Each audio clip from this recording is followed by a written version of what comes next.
Goeiemôre. Ek hoop en ek vertrou dat dit met jou goed gaan. Ek lees 'n baie mooi ding en ek wil dit graag vanmôre vinnig met jou deel. En ek wil graag hê dat waarmee jy besig is, met jy gou so vir 'n rukkie een kant toe skuif en voor jy hierdie nuwe dag begin. Hier in ons eerste maand van die nuwe jaar, moet jy hoor wat die Here sê. Salomo is besig om die nuwe tempel wat sopas klaar is, gebou is, en hy is besig om hierdie tempel in te wy. En dan praat hy met die volk en hy noem 'n paar probleme op waarmee hulle al gesukkel het. Hy sê daar in 1 Konings 8, en ek gaan dit net gou vir jou opnoem, noem hy 'n paar dinge. Hy sê, daar's hongersnood, daar is pes, daar's brandkoring, daar's heuningdou, daar's sprinkane, daar's kaalvreters, daar's vyande. Die poorte van die stad is benoud en daar's pla, daar's ook siektes. En hy noem al hierdie probleme op waarmee die volk in die verlede al gesukkel het, en dan erken hy eintlik dat, dit kan weer opduik. Dit kan weer tevoorskyn kom en daar kan weer probleme kom. Daar kan weer hongersnood kom en peste en siekte en sprinkane en daar kan pla kom. Maar waar ek op jou aandag wil fokus vanmôre is 1 Konings 8 vers 57.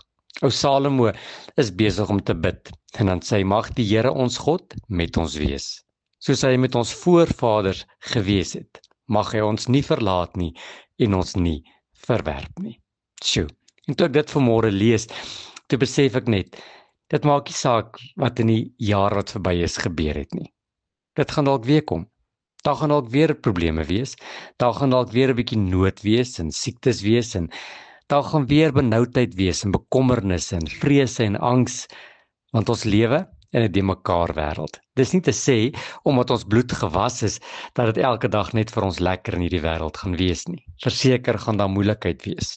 Maar ek leer iets, ou Salomo bid, hy sê, ag Here, wil jy nie asseblief met ons wees nie?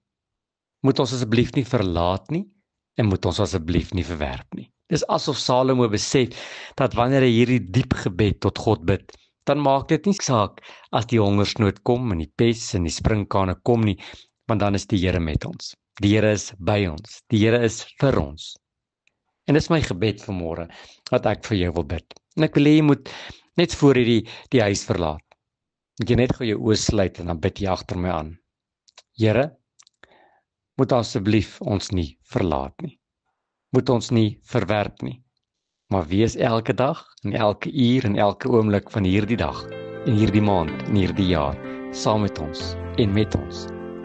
Ons loof U heilige naam.